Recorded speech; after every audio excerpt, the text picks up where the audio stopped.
મારે એ કહેવું છે, તમારો ક્ષયોક્ષમ હોય ભણજો, મારે આ ભણવાથી મને શું ફાયદો, આવો વિચાર ક્યારે નહીં કરતા. અમારા મા બાપ અમને જ્યારે વાંચતા નહોતું આવડતું ને, અમારા વખતે તો નર્સરી કે કેજી હતું નહીં, ખાલી એક બાળ મંદિર હતું. 5 વર્ષની ઉંમરે બાળ મંદિરમાં મને મૂક્યો હતો, ભવાની શંકર રોડ, શાંતિનાથ દેરાસર જોયું, કબૂતરખાના, બસ એ કબૂતરખાનાથી જરાક આગળ જાઓ, લેફ્ટમાં મારું બાળ મંદિર હતું. એમાં અમે જતા હતા, ભણીને પાછા ઘર ભેગા થતા હતા. એ 5 વર્ષે, પણ 3 વર્ષનો હતો ત્યારે અમને બંને ભાઈને અમારી બાએ ધર્મસુરી સમુદાયના સાધ્વી મનોરમા શ્રીજી એમની પાસે અમને ભણવા મૂક્યા હતા.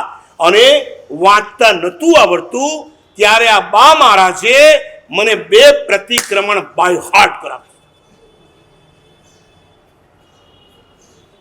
એમના દીકરા મહારાજ હતા કનકરત્ન સુરી, જો ચેમ્બુર મેં થે લાસ્ટ મેં, અને એમની દીકરી મહારાજ અત્યારે વર્ધમાન હાઇટ્સમાં ચોમાસું છે, જેમનું નામ જયલત્તાશ્રી છે. તમારા જ્યોતિધરાશ્રી એમના ગુરુ જયલત્તા, એને અમે બેન મહારાજ કહેતા, કનકરત્નશ્રીને ભાઈ મહારાજ કહેતા, મનોરમાશ્રીજીને બા મહારાજ કહેતા.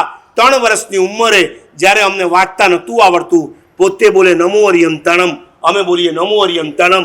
એમ કરતા સકલ તીરથ વંદુ કરજોડ, અમે બોલીએ સકલ તીરથ વંદુ કરજોડ.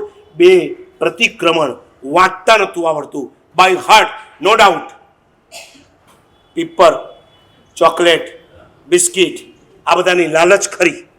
હા, રવિવારે 5 સામયિક કરીએ, બિસ્કિટનું પડીકું મળે, પણ મોટા થયા ત્યારે ખબર પડી કે આ બિસ્કિટ, ચોકલેટ ને પીપર બધું આપણી જ દુકાનમાંથી જતું હતું.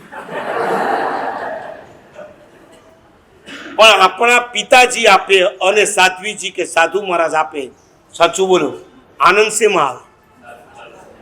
એ બિસ્કિટનું પડીકું મળ્યા પછી રસ્તામાં ખાઈ ન જવાનું હોય, ઘરે જઈને બાને બતાવવાનું હોય, જુઓ બા આજે 5 પૂરા કર્યા ને એના માટે હા આજે પડીકું મળ્યું.